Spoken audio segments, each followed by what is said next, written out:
Hello guys, ngasi di mayam na suyam na toina haibira amba aduga nungsazu khara saglapagi lin thokpa matam moibani na kaigumba soidana lin na si agadi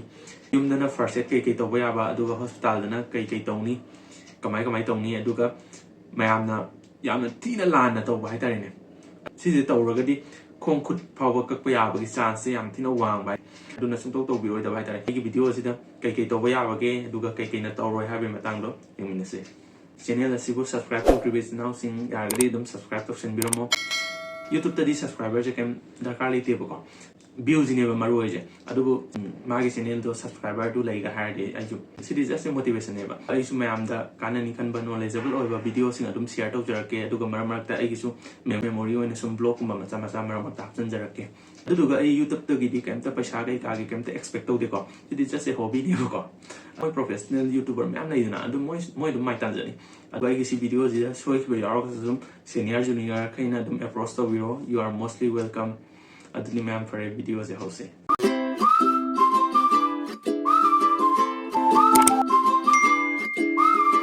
Rear post hujik timing se sumai tawre kung tama thoi minute manga satpada kakching long kai de kitang haiget pa mafam ma ko akoi mayam lekpa sang pasu yai si phai se akoi cobra ni pure cobra ni ko mayam ingo si kapi se ti yeli si yeng dio yeli ko ai ma ko to ka tholo ne yeng ne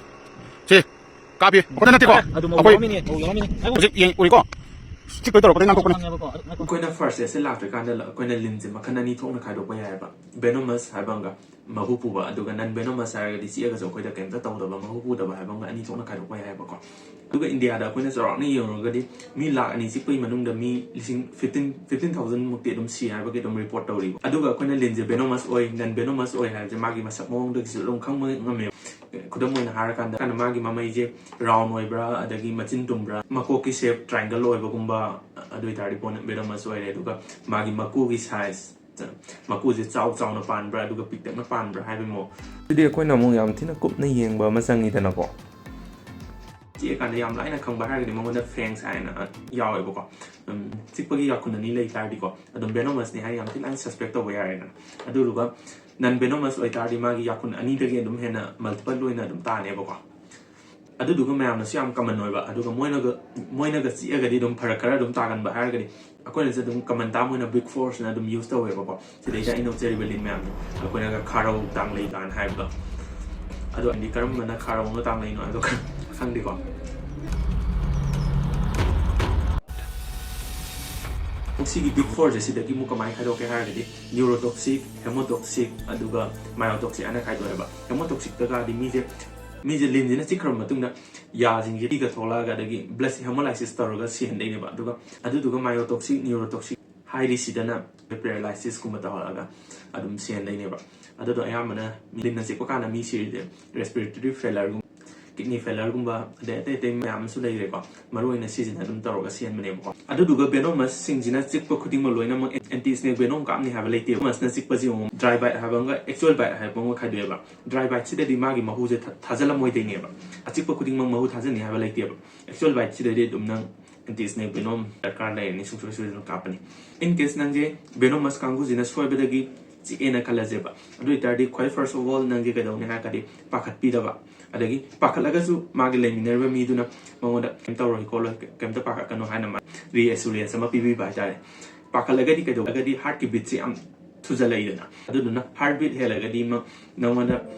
ecn bagi khongjen je yam thuna sela ni adu gam nangona ngasai gi mahu juna am thuna yoram nangona dum par tar te ne ba aduna sungpa pakhat pi gano lin na si agadi ani su sina kai no haragadi immobilization chikriba mafam je lengan da na thamba tare lenga gadi dum movement taro gadi dum masai gi lat ki khongdin je dum henkala ga dum yam tuna dum action taro te ni tuna aduduna lengan da na thambi ba aina matak ta hajabi ba ani je si jina mayam he lin na chikpa kan da tobi ga da bane ba ko aduduga sungtau tobi roi da ba haragadi mayam na ma easy and da na ba kai nom da ki slu ga ne ham tai ona kan na kisan ba adudu ma sungtau tobi ga no ko never ever kai no haragadi magi iro sen ragadi magi le horba ti su mayam do loi na ma shiraga ay amba matam da khongkut ka pung chance yam tina wange ba aduduna kai tawni haragadi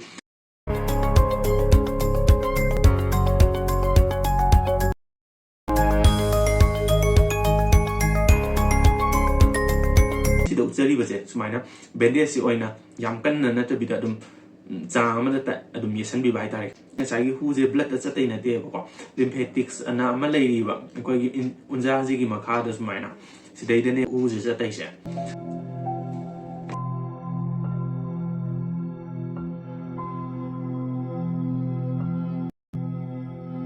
ꯑꯗꯨꯗꯨꯒ ꯃꯌꯥꯝꯅ ꯌꯥꯝ ꯇꯣꯏꯅ ꯀꯃꯟ ꯑꯣꯏꯅ ꯇꯧꯕ mistake ꯑꯃ ꯍꯥꯏꯔꯒꯗꯤ ꯆꯤꯕ ꯃꯐꯝꯗꯨꯗ ꯌꯥꯅ ꯆꯤꯡꯊꯣꯛꯑꯒ ꯆꯨꯞꯊꯣꯛꯑꯒ ꯆꯤꯡꯊꯣꯛꯄꯒꯨꯝꯕ ꯑꯗꯒꯤ ꯍꯦꯟꯅ ꯊꯣꯛꯍꯜꯂꯨ ꯏ ꯍꯦꯟꯅ ꯊꯣꯛꯍꯜꯂꯨ ꯀꯥꯅ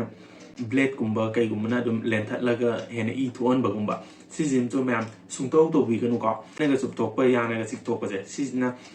ꯃꯥꯒꯤ ꯃꯍꯨꯁꯦ ꯀꯩꯝꯇ ꯆꯤꯡꯊꯣꯛꯄ ꯉꯝꯗꯦꯀꯣ ꯑꯗꯨꯒ ꯉꯁꯥꯏꯒꯤ ꯂꯦꯡꯒꯥꯏꯔꯒ ꯇꯧꯕꯁꯦ ꯁꯤꯅ ꯀꯩꯗꯧꯒꯦ ꯍꯥꯏꯔꯒꯗꯤ ꯃꯥꯒꯤ ꯃꯐꯝꯁꯦ ꯍꯦꯟꯅ ꯏꯟꯐꯦꯛꯁꯟ ꯇꯧꯕ ꯍꯥꯏꯇꯥꯔꯦ ꯍꯦꯟꯅ ꯀꯝꯄ꯭ꯂꯤꯀꯦꯁꯟ ꯊꯣꯛꯄꯒꯤ ꯆꯥꯡꯁꯦ ꯌꯥꯝ ꯊꯤꯅ ꯋꯥꯡꯉꯦꯕꯀꯣ ꯑꯩꯅ ꯃꯊꯛꯇ ꯍꯥꯏꯖꯈ꯭ꯔꯤꯕꯁꯤꯡꯁꯦ ꯇꯧꯕꯤꯔꯕ ꯃꯇꯨꯡꯗ ꯌꯥꯝ ꯊꯨꯅ ꯍꯣꯁꯄꯤꯇꯥꯜꯗ ꯄꯨꯈꯠꯄꯤꯕ ꯍꯣꯁꯄꯤꯇꯥꯜ ꯌꯧꯕꯗꯒꯤꯗꯤ ꯅꯪ ꯑꯗꯨꯝ ꯇ꯭ꯔꯤꯠꯃꯦꯟ ꯑꯗꯨꯝ ꯇꯧꯈ꯭ꯔꯅꯤ ꯑꯗꯨꯅ ꯅꯪ ꯀꯩꯝ ꯋꯥꯅꯤꯡꯉꯥꯏ ꯂꯩꯇ꯭ꯔꯦ ꯏꯟ ꯀꯦꯁ ꯅꯪꯅ ꯂꯤꯟꯁꯦ ꯍꯥꯠꯂꯒꯗꯤ ꯑꯗꯨꯝ ꯂꯤꯟ ꯍꯥꯠꯄꯗꯣ ꯑꯗꯨꯝ ꯄꯨꯕꯤꯔꯛꯄ ꯌꯥꯏꯀꯣ ꯇ꯭ꯔꯤꯠꯃꯦꯟꯗꯁꯨ ꯌꯥꯝ ꯊꯤꯅ ꯂꯥꯏꯗꯅꯀꯣ ꯑꯩꯈꯣꯏꯅ